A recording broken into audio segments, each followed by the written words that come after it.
Big boss ಮನೆಯಲ್ಲಿ gossip Priya ಅಂದ್ರೆ ತುಕಾಲಿ. ಎಲ್ಲರ ಬೆನ್ನ ಹಿಂದೆ ಮಾತನಾಡೋ ತುಕಾಲಿಗೆ ಸುದೀಪ್ ಖಡಕ್ ಕ್ಲಾಸ್ ತೆಗೆದುಕೊಂಡಿದ್ದಾರೆ.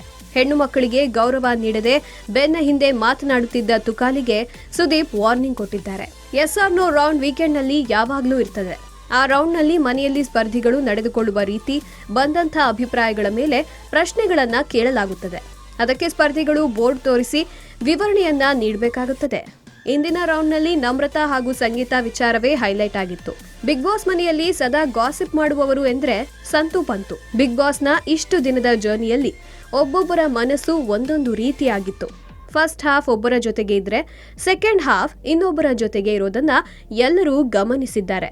ಆದರೆ ಬಿಗ್ ಬಾಸ್ ಆರಂಭದಿಂದ ಬೇರೆಯಾಗದೆ ಅದೇ ಫ್ರೆಂಡ್ಶಿಪ್ ಉಳಿಸಿಕೊಂಡಿದ್ದು ಮಾತ್ರ ಸಂತು ಪಂತು. ಕುಂತಲ್ಲೆಲ್ಲ ಮನೆಯವರ ಬಗ್ಗೆ ಮಾತನಾಡ್ತಿರ್ತಾರೆ. ಸಂಗೀತ ಬಿಗ್ ಬಾಸ್ ಮನೆಯ ಶನಿ ಇದ್ದಂತೆ. ಈ ಸಾಲನ್ನ ಹೇಳಿದವರು ಯಾರು ಎಂಬ ವಿಚಾರ ಮಾತ್ರ ವೇದಿಕೆ ಮೇಲೆ ಬರಲಿಲ್ಲ. ಆದ್ರೆ ಈ ಮಾತನ್ನ ತುಕಾಲಿ ಅವರೇ ಹೇಳಿರ್ಬೇಕು ಅನ್ನೋ ತರ ಪೋಟ್ರೆ ಆಯ್ತು. ತುಕಾಲಿ ಕೂಡ ನೋ ಎಂಬ ಬೋರ್ಡ್ ಅನ್ನೇ ಹಿಡಿದಿದ್ರು. ಆಗ ಸುದೀಪ್ ತುಕಾಲಿ ಅವರನ್ನ ಕೇಳಿದ್ದಾಗ, ನಂಗೆ ಗೊತ್ತಿಲ್ಲ ಅಣ್ಣ, ನಾನು ಹೇಳೇ ಇಲ್ಲ ಅಣ್ಣ, ಈ ಬಗ್ಗೆ ನಂಗೆ ಗೊತ್ತೇ ಇಲ್ಲ ಅಣ್ಣ ಅಂತ ಹೇಳಿದ್ದಾರೆ.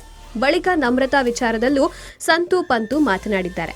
ನಮ್ರತಾ ಈ ಮನೆಯ ಡಮ್ಮಿ ಕ್ಯಾಂಡಿಡೇಟ್ ಅಂತ ಹೇಳಿದ್ದು ಯಾರು ಎಂದಾಗ ಆ ಮಾತನ್ನ ವರ್ತೂರ್ ಸಂತೋಷ್ ಬಹಳ ಬೇಗನೆ ಒಪ್ಕೊಂಡಿದ್ದಾರೆ. ಹೌದು ಅಣ್ಣ, ನಾವೇ ಮಾತನಾಡಿದ್ದೇವೆ, ಆದ್ರೆ ಅದು ತಮಾಷೆಯಾಗಿ ಮಾತನಾಡಿದ್ದು ಎಂದಿದ್ದಾರೆ. ಇಬ್ಬರಿಗೂ ಭಯ ಬೀಳಿಸಿದ Kichcha super Sunday with Sudeep ಕಾರ್ಯಕ್ರಮದಲ್ಲೂ ಹಲವು ವಿಚಾರಗಳನ್ನ ಚರ್ಚೆ ಮಾಡಲಾಯಿತು. ಚರ್ಚೆಯ ಜೊತೆಗೆ ಸಂಗೀತ ಹಾಗೂ ನಮ್ರತಾ ಹಿಂದೆ ನಡೆಯುತ್ತಿದ್ದ ವಿಚಾರವನ್ನ ತಿಳಿಯುವಂತೆ ಮಾಡಲಾಯಿತು. ನಗು ನಗುತ್ತಲೇ ಸಂತು ಹಾಗೂ ಪಂತುಗೆ ಕಿಚ್ಚ ಸುದೀಪ್ ಬೆವರಿಳಿಸಿದ್ರು. ಹೆಣ್ಣು ಮಕ್ಕಳ ನಡುವೆಯೇ ನಾವು ಬಾಳಿ ಬದುಕೋದು, ಮನೆಯ ಹೆಣ್ಣು ಮಕ್ಕಳು ಮಾತ್ರ ಹೆಣ್ಣು, ಹೊರಗಡೆಯವರು ಹೆಣ್ಣು ಮಕ್ಕಳಲ್ಲ ಅಂತ ಹೇಳುವವರನ್ನ ನಾನು ಗೌರವಿಸೋದಿಲ್ಲ.